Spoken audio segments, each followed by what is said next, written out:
හොඳයි. එසේනම් ඉරිදා දවසේ අපගේ මුණ ගැසීම අද දවස දහම් ගැටළු විස්තාරණ ධර්ම සාකච්ඡාමය පිළිසඳරට. අපි නමවිතියෙන් එසේනම් අදත් වැඩසටහන ආරම්භ කරනවා. හිතපතුරු පින්වතුනි කාල වේලාව වැඩි අරගන්නේ නැතිව වෙනයම් දේ පැවසීමට ඔබගේ ප්‍රශ්න ගැටළු සඳහා පමණක් වැඩිපුර අවධානය යොමු කරන්නට අප කල්පනා කරනවා. කිහිප දෙනෙක් හෝ සම්බන්ධ කරගන්නට දුරකථනයෙන් ලිපි තැපැල්පත් බොහොමයක් තිබෙනවා. එසේනම් වැඩසටහන ආරම්භයේදී අද ඉරිදා දවස ඔබ නිවසේ රැඳෙන දවස. ඒ නිසාවෙන් ඊටාම හොඳින් මේ අපේ ස්වාමීන් වහන්සේ පහදන ධර්ම කරුණු සමාජගත කරන්නට හැකි වටපිටාවක් තිබෙන දවස. ඉතින් අදත් අප කෙරෙහි මහත් අනුකම්පාවෙන් යුතුව මේ වැඩසටහන වෙනුවෙන් බොහෝම කැමැත්තෙන් සහ ඕමනාව වැඩම කරන්නට යෙදෙන අපගේ පින්වත් ස්වාමීන් වහන්සේ ශාස්ත්‍රපති රාජකීය පඬිතු පූජ්‍යපාද තලල්ලේ චන්දකිති ස්වාමීන් වහන්සේ වදත් පාදාභිවන්දනාවෙන් යුතුව මේ මොහොතේදී පිළිගන්නවා අපේ හැමදෙනා වැඩසටහන වෙනුවෙන්. ප්‍රශ්න කිහිපයක් යොමු වෙද්දී අපේ හාමුදුරනේ මම තෝරගන්නවා මේ ප්‍රශ්නය KHP සිල්වා තිස්ස මහාරාමයේ සිට යොමු කරන දුරබැහැර ප්‍රදේශයක සිට විශේෂයෙන්ම මීට පෙර වර්ෂයේත් මම විසින් ඉදිරිපත් කරන ලද දහම් ගැටළු ලියුම් කිහිපයකටම ගෞරවනීය ස්වාමීන් වහන්සේට යොමු කරලා පිළිතුරු ලබා දුන්නාක් මෙන්ම මේ ප්‍රශ්නටත් අවධානය යොමු කරන්න කියලා තියෙනවා. ඔන්න තෝරගන්නවා ප්‍රශ්නය. පළවෙනි ප්‍රශ්න අපේ හාමුදුරනේ මේ සක්වල හැර වෙනත් දසදහස් ගණනක් විශ්වයේ සක්වලවල් තිබෙන බව ධර්මයේ සඳහන් වෙනවා. මේ සක්වලමින් ඒවායේද බුදුවරු පහළවන්නේද දිව්‍යලෝක බ්‍රහ්මලෝක මනුෂ්‍යලෝක හා සතර අපාය යනාදී ඒවායේ පවතින්නේද කියන කාරණාව පැහැදිලි කර දෙන්නට කියලා අපේ හාමුදුරනේ ගෞරවයෙන් යුතුව එතුමා ඉල්ලා සිටිනවා. අවසරයි අපේ හාමුදුරනේ.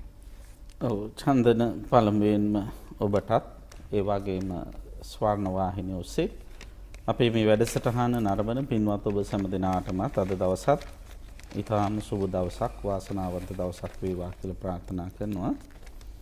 චන්දන එතුමා ඉදිරිපත් කරපු මේ ප්‍රශ්නේම සඳහන් වෙනවා අපි මේ ජීවත් වෙන සක්වලට අමතරව තවත් සක්වලවල් තියෙනවා කියලා. එහෙමයි.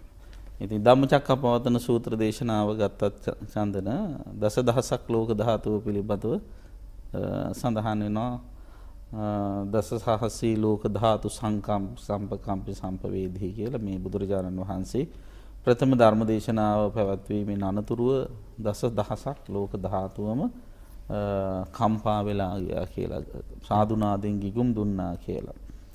ඒ වගේම බුදුරජාණන් වහන්සේ ලක්ෂ කෝටියක් සක්වල ආඥා චක්‍රය පතුරවලා මේ රතන සූත්‍ර දේශනාව දේශනා කරපු බවත් සඳහන් කළා තියෙනවා.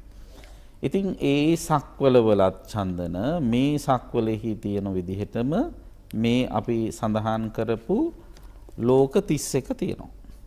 දැන් මේ අපි සාමාන්‍ය සක්වලක සඳහන් කරනවා ලෝක 31ක් 31 තලයක් තියෙනවා කියලා. එහෙමයි. මොනවාද 31 තලය? සතර අපායයි, මනුෂ්‍ය ලෝකයයි, දිව්‍ය ලෝක 6යි, ඊළඟට රූපාවචර බ්‍රහ්ම ලෝක 16යි, අරූපාවචර බ්‍රහ්ම ලෝක 4යි. 16යි 4යි 20යි 6යි 26යි සතර අපායයි අතන 30යි මනුෂ්‍ය ලෝකයයි 31යි 30 තල. ඒ වාගේ 30 තල අර සක්වල වලත් තියෙනවා. වෙනත් දිව්‍ය ලෝක, වෙනත් බ්‍රහ්ම ලෝක, වෙනත් මනුෂ්‍ය ලෝක, වෙනත් සතර අපායවල ඒවයි තියෙනවා. විශේෂත්වය තමයි ඔබ අපි ඉන්න මේ සක්වල විතරයි ලෞතර බුදුවරු පහළ වෙන්නේ. අන්න ඒකයි විශේෂත්වය. ඒ අපදාන අටුවාවෙහි සඳහන් කරනවා බුදුරජාණන් වහන්සේලා මේ සක්වලත් මේ දඹදිව් තලයේ තමයි පහළ වෙන්නේ කියලා. එහෙමයි.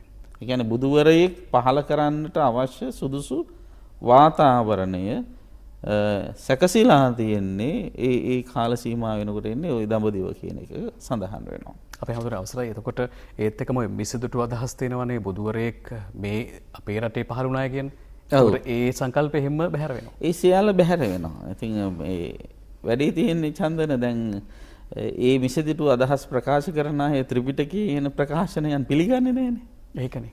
එහෙමයි. එයාලා ඒවා පිළිගන්නේ නැතුව එයාලා වෙනම නිර්මාණ ඇති කරලා ඉවර වෙලානේ ওই අදහස් කියන්නේ. ඒ වයින් එයාලා ආරක්ෂාවක් ඇති කරගෙන. නමුත් පැහැදිලිවම මහරහතන් වහන්සේලාගෙන් අවිච්ඡින්නව පැවතගෙන ආපු කටපාඩමින් ගෙනල්ලා ග්‍රන්ථාරූඪ කරපු ග්‍රන්ථවල සඳහන් වෙන විදිහට අනිවාර්යයෙන්ම චන්දන ඒක සඳහන් වෙලා තියෙනවා බුදුවරු පහළ වෙන්නේ මේ සක්වල විතරයි. එතකොට අපි කොතරම්නම් භාග්‍ය සම්පන්නයිදනේ මේ අනන්ත සක්වල සැරිසරලා පෙරිලා ඇවිල්ලා ඉන්න චන්දර හොඳම තැනටනේ. ඒකනේ. බුදුවරු පහළ වෙන සක්වල ඉන්නේ. එහෙමයි. ඒ සක්වල මිනිසෙක් වෙලා ඉපදිලා අස්කන්නාසාදී ඉන්ද්‍රයන්ගේ විකලත්වයක් නැති මිනිසෙක් කියලා ඉපදිලා නේ. ඊළඟට සද්ධර්මයේ ශ්‍රවණය කිරීමේ භාග්‍ය ඇතිව ඉපදිලා. ඊට පස්සේ බුදුහාමුදුරු ඉපදිච්ච රටේ අල්ලපු රටේ හරි ඉපදිලා අඩු ගන්න. නේද? බුදුරජාණන් වහන්සේ පහළ වෙච්ච රටේ පහළ වෙන බැරුණත් ධර්මයේ ජීවත් වෙලා තියෙන රටේ ඉපදිලා එනේ කොච්චර වාසනාවන්ත.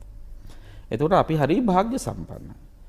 හරියට බැලුවේ චන්දන බුදුහාමුදුරු පහළ වෙච්ච රටේවත් ධර්මයේ ඉතුරුන්නේ නේද? ඉන්දියාවේ ධර්මයේ ඉතුරුන්නේ නැහැ. දැන් අද ආයි නැවත වර්ධනය වීගෙන යනවා. නමුත් අපේ රටේනේ ඒක ආරක්ෂා වුණේ. එහෙම වෙන්න ප්‍රධාන හේතුවක් තමයි චන්දන ධර්මය ඉතුරු කරන්නට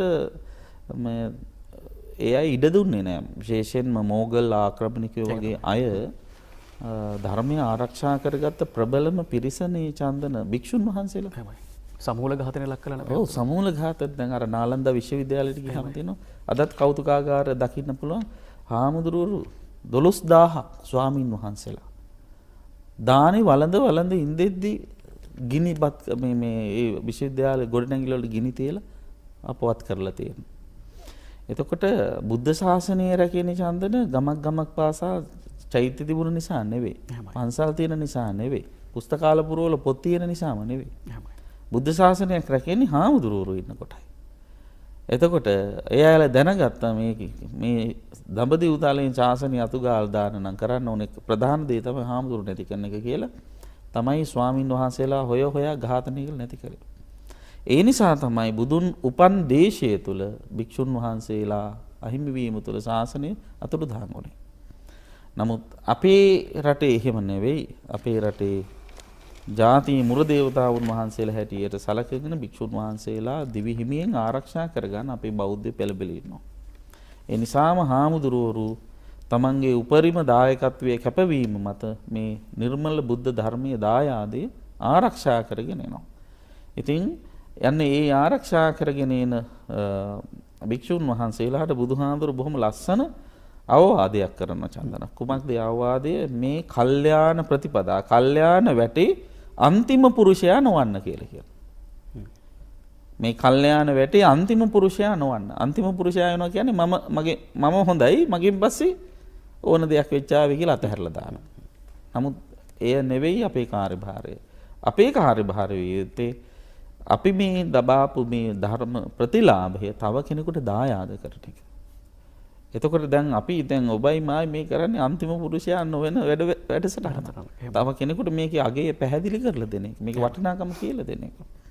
එතකොට බුදුවරු පහළ වෙන්නේ මේ සක්වල පමණයි. එහෙම සක්වලක ඉපදිච්ච අපි ඒ බුදුරජාණන් වහන්සේගේ ධර්ම දායාදය මතු පරම්පරාවට දායාද කරන්න අපව කැපව කටයුතු කිරීම වැදගත් වෙනවා. ඒ විතරක් නෙවෙයි ඒ බුදුවරු පහළ වෙන සක්වල පහළ වෙලා උන්වහන්සේ දේශනා කරපු ධර්ම මාර්ගයේ ගමන් කරලා හැකීක්මනි විමුක්තිය සාක්ෂාත් කර ගැනීම එවන් බුදුහාමුදුරන්ට කර නියම උපහාරයක් වෙනවා. එහෙමයි. අවසරයි අපේ හාමුදුරනේ. හොඳයි ඒ විග්‍රහ කිරීමත් සමගින් අප කල් වේලා නොගොස් අපේ දුරකථන ඇමතුමකට අවධානය යොමු කරමු. දුටුවැව ප්‍රදේශයේ සිට අපේ හිතවතෙක් කතා කරන්නේ අයබෝවන් සුබදසනක්. අයබෝවන්. ඔව්. ඔබතුමාගේ නම? මම දුටුවැවේ ලයිනල් කතා කරන්නේ. හොඳයි ලයිනල් මහත්මයා අපට ප්‍රශ්න යොමු කරන්න. අපේ අන්තිම තුත්නංග සරණයි. මේ මම ගලන් දුටුවැවේ ලයිනල් කතා කරන්නේ. අපි කප්පුපුරා මේ අරන් ගියා කිලෝමීටර් 68ක් දුර ඉඳන් පයින් අරන් ගිය බංගලදේශයේ කප්පුවක් බදින්න. ඉතින් බොහෝ දුරට ගොඩාක් කට්ටිය කියනවා මේ බුදුහාමුදුරුවෝ කොහෙද කොයි පොතේද කොයි පොතරද ලියලා තියෙන්නේ ඕම කප්පු පූජාවක් අරන් පයින් ආහාර මේ අරන් යනවා කියලා ඉතින් මේ අරන් ගියාර කිසිම මේ පිනක් දාමක් වෙන්නේ නැහැ කියලා ගොඩාක් කට්ටියගෙන් අපිට මේ අහන්න දකින්න ලැබෙනවා. ඉතින් ඒ පිළිබඳව මේ අපේ හාමුදුරන්ගෙන් දැනගන්න කැමති මේ මට ඒක ධර්මානුකූල පැහැදිලි කිරීමක් කරලා දෙනවා නම් මේ හඳුන ගොඩාක් පිං. හොඳයි ලයිනල් මහත්මයා සම්බන්ධ වුණාට බොහොම ස්තුතියි බොහොම පිං. අපේ හාමුදුරනේ කොහොමද අප විග්‍රහ කරන්නේ? ඔව් චන්දන කප්පුරුක් පූජාව පිළිබඳව අපි මීට කලිනුත් ගොඩාක් අවස්ථාවලදී සඳහන් කරලා තිබෙනවා. බුදුරජාණන් වහන්සේට කරන උපහාර පූජාවක් විදිහට තමයි කල්ප වෘක්ෂ පූජාව කියලා කිව්වට ඔගේ නියම වචනේ කංචුක පූජාව කියලා අපි මතක් කළා.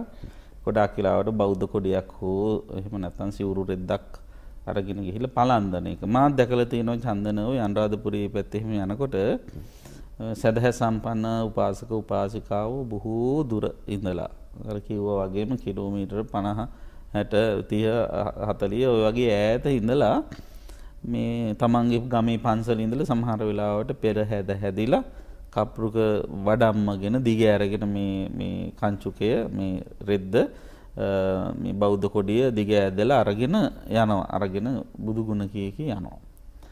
ඉතින් චන්දන යම් කිසි ක්‍රියාවකට චේතනා පහල කරන තරමට ඒ හොඳ ක්‍රියාවෙන් ලැබෙන කර්ම ශක්තිය වැඩි වෙනවා. දැන් චේතනා හම්බික්කවේ කම්මං වදාමි කියලා කියන්නේ. එතකොට යම් කිසි ක්‍රියාකාරකමක් සම්බන්ධයෙන් අපේ චේතනාවල් වැඩි වැඩියෙන් ගොඩනගෙනවා නම් ඒ තුල රැස් වෙන කර්ම ප්‍රමාණයත් වැඩි. එතකොට කිලෝමීටර 60ම යනවා නම් බුදුගුණ හිතා හිත හොඳට පහදවාගෙන කරුණාසිත උපදවාගෙන ශ්‍රද්ධාව වැඩි දියුණු කරගෙන බුදුගුණ මනසිකාරයේම සිදු කරමින්ම ඔය කාලයේ යනවනම් ඒ ක්‍රියාවේ කිසිම හරසුන් ක්‍රියාවක් කියලා හිතන්න දෙයක් නැහැ. ඒක වටින ක්‍රියාවක් හැටියට අපි අගය කරන්න ඕන. මොකද ඒ කිලෝමීටර් ගණනාවම ගිහිලා තියෙන හොඳ ශ්‍රද්ධාවෙන් නිසා බුදුගුණ වඩමින් නිසා හිත තුල කුසල් දියුණු කරමින් නිසා ඒක නිෂ්ප්‍රයෝජන ක්‍රියාවක් කියලා කියන්න බෑ. හැබැයි ඉතින් ඔය කිලෝමීටර 60 යනකොට සමහර වෙලාවට පළවෙනි කිලෝමීටරේ බුදුගුණ කියයි. ඊට පස්සේ පොළොව රත් වෙලා එනකොට අහුව දැනෙනකොට දූවිලි වැදෙනකොට වාහන විල්ලා හැප්පෙන්න හදනකොට වෙනත් බාහිර කරදර වැඩි වෙනකොට ඔය හිතන බුදුගුණ ඔය විදිහටම කිලෝමීටර 60ම යනකම් හිතෙයිද කියන එක නම් විශ්වාස කරන්න බෑ. මොකද මේ හිතේ ස්වභාවය කාටවත් හරියට සාවරු කරලා සාතික කරලා කියන්න පුළුවන් එකක් නෙවෙයිනේ. ඉතින් සමහර වෙලාවට ඒක ඈලියාවට යනවා චන්දන කිලෝමීටර් 2-3ක් යද්දී ඊට පස්සේ ළඟ ඉන්න කෙනත් එක කතා කරකට යයි උපදූප කියවයයි මේ දූ දරුවන්ගේ සැපසනීප විස්තර අහයයි පෞල් තොරතුරු යයි. ඉතින් අර මේ ඉන්ටර්නෙට් හිටලා එක සැරේටම සාදුකාරයක් දීලා ඉදිවිසෝ භගවරහන් කියලාත් කියයි. ඒක තමයි ගොඩක් වෙලාට වෙන්නේ. ඉතින් එහෙම නැතුව හොඳට බුදුගුණ මෙනෙහි කරගෙන යනවා නම් එතන අනිවාර්යයෙන්ම ඔබට යහපතක් ශාන්තියක් වෙනවාමයි කියලා මම විශ්වාස කරනවා. හැබැයි ඉතින් කිලෝමීටර 60ක් විතර මේ 60ක් ඕනේ නැහැ 10ක් වුණත් චන්දන අනුරාධපුරේ පැත්තේ පයින් යනවා කියන එක ලේසි වැඩක් නෙවෙයි. මේ දැන් තියෙන 10ත් එක්ක මේ 10ත් එක්ක ඒ නිසා ඕනෑමට වැඩිය දුෂ්කර ක්‍රියා කළ යුතු වන්නේද නැහැ. නේද? වෙනත් කුසල කර්ම මොනතරම් තියෙන නිසා අනුරාධපුර පූජා භූමියට ගිහිල්ලා පූජා භූමියේ යම් තැනක ඉඳලා අපි හිතමු මිරිසවැටියේ චෛත්‍ය ළඟ ඉඳලා එහෙම නැත්නම් තූපාරාමේ ළඟ ඉඳලා ඒක පූජා භූමිය තුල ඔව් පූජා භූමිය තුල එහෙම පටන් ගත්තා නම් වඩාත් යෝග්‍යයි කියලා මම විශ්වාස කරනවා. නැත්නම් කකුල් පුච්චාගෙන දාඩිය දමාගෙන දූවිලි කාගෙන එහෙම පීඩා විඳගෙන ගිහිල්ලා බුදුන් පුදාන යන බුදුහාමුදුරුවන්ටත් දුක හිතේ අනේ මේ මිනිස්සු මං ඉඳ වෙහෙසෙට වෙහෙසිල්ලක් කියලා. ඒක තමන් වහන්සේ බෝධිසත්වයන්න් වහන්සේ වැඩ ඉද්දි තමන් වහන්සේත් මේ අත්තකිලමතාන යෝගයේ අතහැරලා ආපු මට මේ මිනිස්සු මේ අත්තකිලමතාන යෝගයේම යෙදිලා පූජාවල් පවත්වනවනේ කියලා කල්පනා කරයි. නේද? ඉතින් ඒ නිසා ඔබ පොඩ්ඩක් ඊට වැඩිය දූරදර්ශීව බුද්ධිමත්ව කල්පනා කරලා බලලා එවන් පූජාවන් කිරීම වඩාත් යෝග්‍යයි. අර බුදුහාමුදුරුවෝ දේශනා කරනෝනේ චන්දන මේ ප්‍රාර්ථනා කරන්නත් හොඳ මේකක් තියෙනවා. සුඛා පටිපදා කිප්පා බින්න. ප්‍රතිපදාව සුවදායි කරගෙන ඉක්මන් අවබෝධය ලැබේවා කියන. උපන් දින දවස්වලදී එහෙම හොඳ වාක්‍යයක්. ඔබට සුඛා පටිපදා කිප්පා බිඤ්ඤාව සිදු වේවා කියලා ප්‍රාර්ථනා කරනවා කියලා. ඒ ප්‍රතිපදාව සුවය කියන්නේ කියන දැන් සත්‍ය අවබෝධය සඳහා කරනු ලබන යම්කිසි ප්‍රතිපත්ති සමූහයක් පිරීමක් වෙනවනේ. ඒක පහසුවෙන් කරන්න. ඒක දුක් විඳගෙන වෙහෙසිලා අර කියපු විදිහට අත්තකිලමතාන යෝගයට ගිහිල්ලා කරන්න ඕනේ නැහැ. පහසුවෙන් කරන්න. ඒ වගේම එහෙම පහසුවෙන් කරන තරමට චන්දන කායික පීඩාවල් අඩු වෙන තරමට චිත්ත සමාධිය වැඩි වෙනවා. චිත්ත සමාධිය වැඩි වෙන තරමට සිතේ ප්‍රඥාව පහළ වෙනවා. එතකොට තමයි අවබෝධයට පහසු. ඉතින් ඒ නිසා ඒ වාගේ දෙයක් කරන්න පුළුවන්කම තියෙනවා නම් වඩාත් යෝග්‍යයි කියන එකයි මගේ හැඟීම. හැබැයි මම නැවතත් අවධාරණය කරනවා කිලෝමීටර් 60ම එක හා සමාන සැදැහැසිතින් යන්න පුළුවන්කම තියෙනවා නම් ඒද සක්මන් භාවනාවක් බුදුගුණ මනසිකාරයක් කුසල් වැඩිමක් වෙනවා. එච්චර කරන්න පුළුවන් ඒද කියලා කියන්න මම හරියට දන්නේ නැහැ. අවසරයි හැමතුනේ. අප සමහර විට මේ වැඩසටහනේදී අපි මේ අවධාරණය කරන්න ඕන මට හිතුණ කාරණාව සමහර දේවල්ට අපේ ස්වාමීන් වහන්සේ මාමකට සම්බන්ධ කරගන්න නැහැ. සිනහමතුවන්නේ අවඥාවකට හෝ අවමානකට නොවේ. අපි බොහොම සරල ලෙසින් මේ වැඩසටහනේ කතාබස් කරද්දී වැඩසටහන මෙහෙවද්දී සහ අපේ පින්වත් ස්වාමීන් වහන්සේ ධර්ම කරුණු විග්‍රහ කරද්දී තාම සරල ලෙසින් අපට සරල වෙන්නට වෙනවා. ඒ මිස ඔබ යොමු කරන ප්‍රශ්නයට ඔබ පත්ව ඇති තැනට අවමානයක් හෝ අවඥාවක් නොවෙනවාය කියන කාරණාව නැවතත් සපත කරලා කියන්න අවශ්‍යයි. අපි හැමෝටම මේ ජයරත්න දුගඩ මහත්මයා යොමු කරන ප්‍රශ්නයක් අඩුවෙල සිට මම තෝරගන්නවා මේ වර්තමානයේට වඩාත්ම ගැළපෙන නිසා. එතුමා ඒක ගලපනවා එහෙම. අද මෙරට ජීවත් වන බොහෝ පිරිසක් මානසික ආබාධ වලින් පෙළෙන අතර වෛද්‍ය ප්‍රතිකාර ලබා ගන්නවා. රෝහල්වල වුණත් වැඩි දෙනෙක් මේ සඳහා ප්‍රතිකාර ලබා ගන්නට යොමු වෙනවා. මෙවැනි මේ මානසික ආබාධ වලින් පෙළෙන්නේ පෙර භවයේ කුමන හෝ පාප කර්මයක් නිසාද කියලා අපේ හැමතුනේ එතුමා ප්‍රශ්නයක් විදිහට යොමු කරනවා. අවසරයි. ඔව් චන්දන එක හොඳ ප්‍රශ්නයක්. මානසික ආබාධ වලට ගොඩක් වෙලාවට ලක් වෙන්නේ මං දකින විදිහට පෞරුෂ හීනත්වය නිසා. පෞරුෂයක් කෙනෙකුට තියෙනවා නම් ඒ තැනත්තා ප්‍රශ්න හම්බෙයි සැලෙන්නේ නැහැ. දැන් මානසික ආබාධ වලට ගොඩාක් වෙලාවට ගොදුරු වෙන්නේ Tamanට කිසියම් ප්‍රශ්නයක් උද්ගත වෙච්ච වෙලාවක ඒක දරා ගන්න බැරි අවස්ථාවක් ආවහම තමයි මනසින් බිඳ වැටීම ආවහම පසුබෑයම් ආවහම තමයි ඒ විදිහේ තත්වයන්ටපත් වෙන්නේ. ඉතින් පෞරුෂ හීනත්වය ප්‍රධාන හේතුවක්. එතකොට පෞරුෂ හීනත්වය ඇති වෙන්න අතීත කර්මත් හේතු වෙනවා. වර්තමානයේ බෙහෙවින්ම වර්තමානයේ සිදුවෙන ක්‍රියාකාරකම් තමයි බලපාන්නේ. එතකොට පෞරුෂය නැති වෙන්න ප්‍රධාන හේතුව තමයි චන්දන තමන්ගේ තියෙන දුරාචාරකම්. කායික හෝ වාචසික හෝ මානසික දුරාචාරකම කෙනෙක්ව පෞරුෂත්වයෙන් අඩු කරන්නට හීන කරන්නට හේතුවක් වෙනවා. දැන් සරලව කිව්වොත් දැන් මම දුස්සීල නම් මට සිල්වතුන් ගොඩක් මැදට යන්න අමාරුයි. නේද? ගියත් මං ගැන මොනවා කියයිද දන්නේ නැහැ කියන බයෙන් ඉන්නේ. මම සිල්වන්තයි නම් එවන් සිල්වන්ත පිරිසක් ගාවට මට බය නැතුව යන්න පුළුවන්. විසරද වූ උපසංගමති. විශාරදෙක් වගේ යන්න පුළුවන්කම තියෙනවා. දැන් මම දන්නේ නැති තැනකට ගියාම සමහර වෙලාවට මොනවා ආයිද දන්නේ නැහැ මං අමාරු වෙටයිද දන්නේ නැහැ කියලා බයක් ඇති වෙනවනේ. දන්න තැනකට ගියොත් ඕන දෙයකට මම ඔඩ්ඩුයි කියලා බය නැතුව ඉන්න පුළුවන්කම තියෙනවා. අන්න ඒ වාගේ දැන් අපේ සීලය පිළිබඳව අපිට සැකයක් තියෙනවා නම් චන්දන එතෙන්දී අනිවාර්යයෙන්ම අපි පසුබා යනවා. අපේ පෞරුෂය අඩු වෙලා යනවා. එතකොට පෞරුෂ හීනත්වයට මූලික කාරණයක් තමයි දුස්සීලකම. එතකොට දුස්සීලකම ඔන්න අතීතයේදී කවුරු හරි කෙනෙක් දුස්සීලකම් කරලා තියෙනවා නම් සිතින් කයින් වචනෙන් එයද මේ භවය තුල මානසික පීඩාවන්ටපත් වෙන්න මානසික ආබාධ වලට ලක් වෙන්න හේතුවක්. අනිත් කාරණාව තමයි චන්දන සමහර අය මනසින් වද දෙනවා එක එක්කෙනාට. මේ භවයේදීත් වද දෙන අය ඉන්නවා. අතීත කර්ම විදිහටත් බලපාලා දැන් අතීතයේදී සමහර අය ඉන්නවා චිත්ත පීඩා ගෙනල්ලා දෙන අය ඕන තරම්. ඒ චිත්ත පීඩා ගෙනල්ලා දෙන උදවියත් මානසික ආබාධ වලට ගොදුරු වෙනවා. ඊළඟට මනස විකෘති වෙන ක්‍රියාකාරකම් කරනවා. මේ භවයේදීත් කරනවා ගලින් ආත්මිත් කරනවා. මේ භවයේදී කරන ප්‍රධාන මානසික විකෘති ක්‍රියාකාරීත්වය තමයි මධ්‍යසාර භාවිතය. නේද? දැන් පියවිසිහියක් තියෙන හොඳ බුද්ධියක් තියෙන මිනිසෙක් නම් චන්දන තමන් මේ හොඳටම ලෙඩ වෙනවා අය විවිධ මේ අපකීර්තියට ලක් වෙනවා අය කියලා මේ හානිය දැක දැක මේක වැළඳ ගනීද නේද? දැන් උදාහරණයකට ගත්තාම මධ්‍යසාර භාවිතයේ තියෙනෝනේ ආදීනෝ 5ක් දක්වලා සම්දිට්ඨිකානි ධනංජානි බලාගෙන ඉඳෙද්දි සල්ලි විනාශ වෙලා යනවා. දැන් මේ බජට් එකනොත් වැඩි කරලා තියෙනවා. ඊළඟට කලහ පවඩනි රණ්ඩු සරුවල් වැඩි කරනවා. රෝගානං ආයතන රෝග හැදෙන්න ප්‍රධාන හේතුව. ඉතින් මේ වගේ ඔක්කොම මේ හානිකර පැත්ත දැන දැනම ඒක වැළඳ ගන්න එක. හැබැයි මානසික ආබාධයක් තියෙන කෙනෙක් මේක කරන්නේ නේද? PVC-යක් තියෙන කෙනෙක් නම් ඕක කරන්නේ. එතකොට ඒවා පානය කරලා ඒවා මධ්‍යසාර භාවිතා කරලා මානසික උන්මත්තක භාවයටපත් වෙනවා.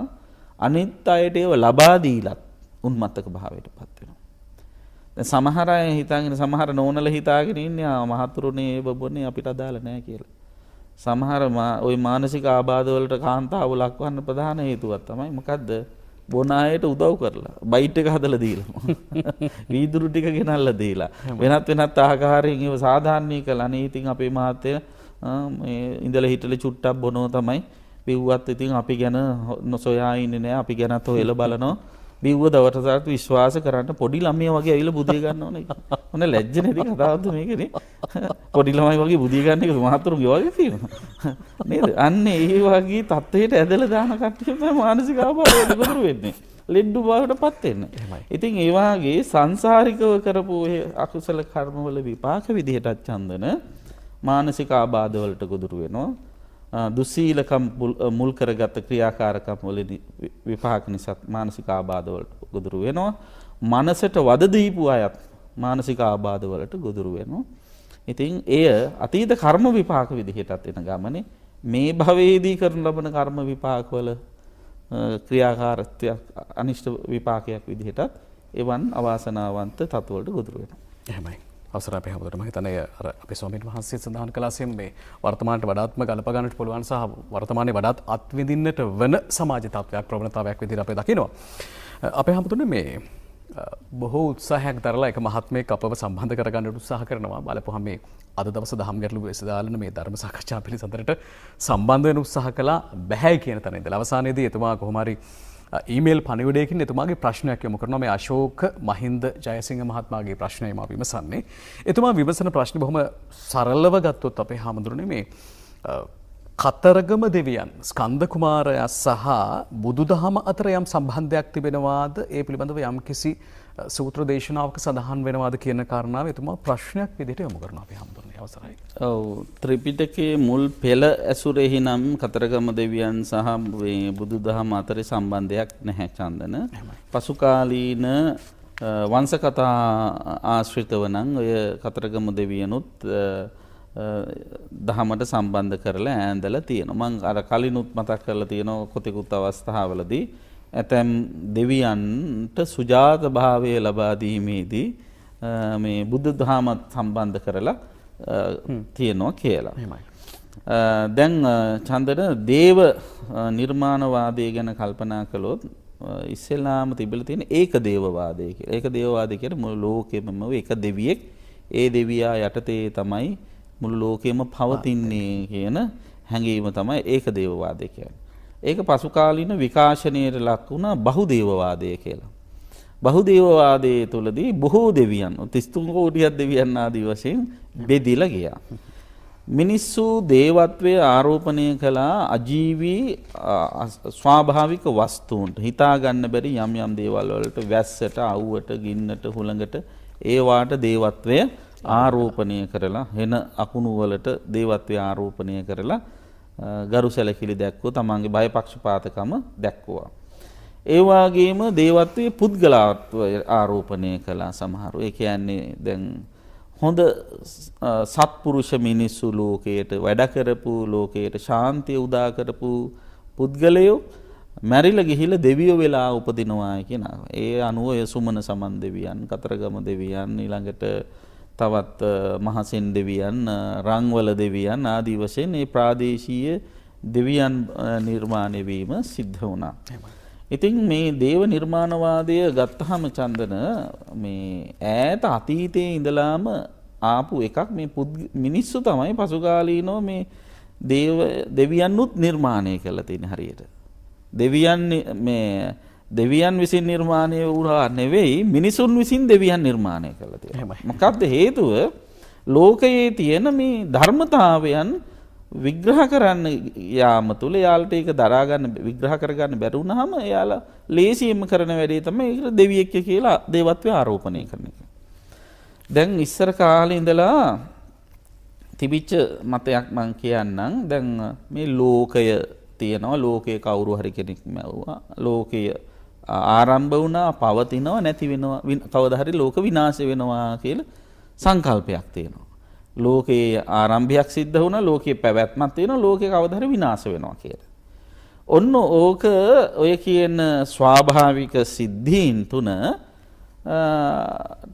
දරා ගන්න බැරි වුණාම, විශ්ලේෂණය කරගන්න බැරි වුණාම මිනිස්සු මේක කරන කෙනෙක් ඉන්නවා කියලා ඒකට දේවත්වය ආරෝපණය කළා. එහෙමයි. ලෝකයේ මවන එක සම්බන්ධයෙන් මවන කෙනා තමයි බ්‍රහ්ම කියලා දැම්මා.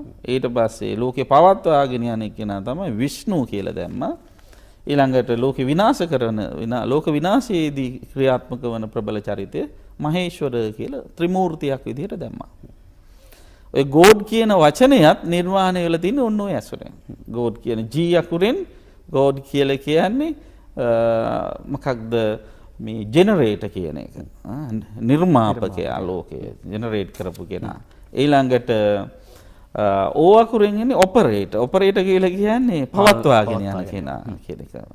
විෂ්ණුගේ කාර්යභාරය. ඊළඟට D අකුරෙන් එන්නේ ඩිස්ට්‍රොයර්. ඩිස්ට්‍රොයර් කියන්නේ විනාශකාරී කියන.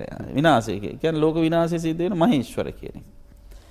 ඉතින් ඔන්න ඔය කියන ස්වාභාවික ක්‍රියාවලිය කුමක්ද? ස්වාභාවික ක්‍රියාවලිය හට ගැනීමයි පැවතීමයි නැතිවීමයි. ඒක හරියට ධර්මානුකූලව විග්‍රහ කරගන්න බැරි වුණ ඇතැම් ආගමිකයන් ඒ සඳහා දේවත්වය ආරෝපණය කරලා දෙවියෝ ඉන්නවා කියලා දෙවියන්ගේ වැඩේ මෙන්න මේකයි නිර්මාණයයි පැවැත්මයි නැවැත්මයි කියලා කිව්වා. හැබැයි බුදුහාඳුරෝක හරියට තේරුම් ගත්තා. බුදුහාඳුරෝ දැක්ක මේ විශ්වයේ සම්බන්ධයෙන් වෙන ඒ ක්‍රියාවලිය. උන්වහන්සේ නිසා මතක් කළා මොකද්ද? උත්පාද තිති භංග කියලා අභිධර්මයේ තුගනන උත්පාද කියන්නේ හට ගැනීම. තිති කියන්නේ පැවැත්ම, භංග කියන්නේ නැවැත්ම කියන එක. ඉතින් ඕක තමයි වෙන්නේ ලෝකේ. ඕක කරන කවුරුවත් ඇත්තේ නැහැ හරියට බැලුවොත් ඕක ලෝකයේ ස්වාභාවික වෙන දෙයක්. ඒක දරා ගන්න බැරි, ඒක තේරුම් ගන්න බැරි අය ගොඩක් අය කලේ දෙවියන් ඕක කරන්නේ දෙවියෝ කියලා දේවත්වය ආරෝපණය කළා ගෝඩ් කියලා නම දැම්මා. දෙවියෝ. ඉතින් අර ඒක දේවවාදයේ පස්සේ බහුදේවවාද වෙනකොට ওই විදිහට තුනකට බෙදනවා. ඊළඟට විවිධ දෙවියන් විදිහට බෙදිලා ගියා. කතරගම දෙවියොත් ලංකාවට එනකොට ඔය කතරගමට ඇවිල්ලා තියෙනවා. ඉතින් හින්දු ආගමන ස්කන්ධ කුමාර කියන නමිනුත් හඳුන්වනවා. කතරගම දෙවියෝ ප්‍රාදේශීය දෙවි කෙනෙක් හැටියටත් හඳුන්වනවා. ඉතින් බුදුදහමත් එක්ක සම්බන්ධ ඍජු සම්බන්ධතාවයක් තියෙන කෙනෙක් නෙවෙයි කතරගම දෙවියන්. නමුත් අපිට තියෙන ඍජු සම්බන්ධතාවයේ තියෙන ඊටාම හොඳ බල සම්පන්න සහ ආශිර්වාදගත හැකි වටිනාම දිව්‍ය රාජයා තමයි සුමන සමන් දෙවියෝ. එහෙමයි. සෝතාපට්ටි ඵලයටපත් වෙච්ච උත්තම ගණීය දෙවියෙක්. එහෙමයි. එතුමා තමයි බුදුරජාණන් වහන්සේ සමගම කටයුතු කරපු මේ බුදුරජාණන් වහන්සේගේ ලංකා ගමනේදී උන්වහන්සේ සමගම කටයුතු කරපු දේවතාවෙක්. ඉතින් අන්න ඒ දෙවියන් මුල් කරගෙන උපහාර දක්වන්න. ඒ කියන්නේ අනිත් අයට ගරු කරන්න එපා කියන එක නෙවෙයි. ඒ අයත් පිළිය යුතු චරිත, ඒ අයටත් පුදන්න, ඒ අයටත් ගරු කරන්න, ඒ අයටත් පින් අනුමෝදන් කරන්න. කුණු වෙච්ච මේ දිවුල් කටු ආදී ගිහිලා දෙන්න යන්නේ නැතුව හොඳ පින් දහම් කරලා පින් අනුමෝදන් කරලා දෙවියන් සතුටු කරා. අවසර අපේ හැමෝටම මම හිතන්නේ ඉතිහාස කතාව ගැන කතා කරද්දී අපි පින්වත් ස්වාමීන් වහන්සේ සඳහන් කළාසේම මේ සුමන සමන් දිව්‍ය රාජතුමයන් වහන්සේ තථාගතයන් වහන්සේ ලංකාවට වැඩම කළ අවස්ථාවේදී මේ සමනොලගිර මධ්‍යයෙහි උන්වහන්සේගේ පාසලකුණ තබන්නට කියලා කරන ඉල්ලීම අනුව තමයි මේ ශ්‍රීපාද වන්දනාව කරන්නට අවශ්‍ය කරන වටපිටාව ශ්‍රීපද ස්ථානය ශ්‍රීපාදයේ පිහිට වෙන්නේ කියන කාරණාව මම ඉතිහාසගත පුරාවෘත්තයක් ලෙසින් අපේ රටේ මුල් බැහැගෙන තිබෙනවා. ඉතින් මම හිතන්නේ නැවත නැවතත් අපේ පින්වත් ස්වාමීන් වහන්සේ සඳහන් කළාසේම ඒ පිළිබඳව සිතමින් අවශ්‍ය කරන වන්දනාමාන කටයුතු කරන්නට පෙළඹෙන්නට කියලා අප ඉල්ලා සිටිනවා. කෙසේ නමුත් තමන් සතු තමන් නතු විශ්වාසය මත තමන් යහපත් දෙයක් ප්‍රාර්ථනා කරනවා නම් කුමන හෝ දෙවියන් කෙනෙක්ගෙන් දෙවියෙක්ගෙන් ඒ යහපත් දේ ඉෂ්ට කරගන්නට ශක්තිය ලැබේවායි කියලා අප ප්‍රාර්ථනා කරනවා. ඒ තමයි අපිට කරන්න පුළුවන් කමක් ලැබෙන්නේ.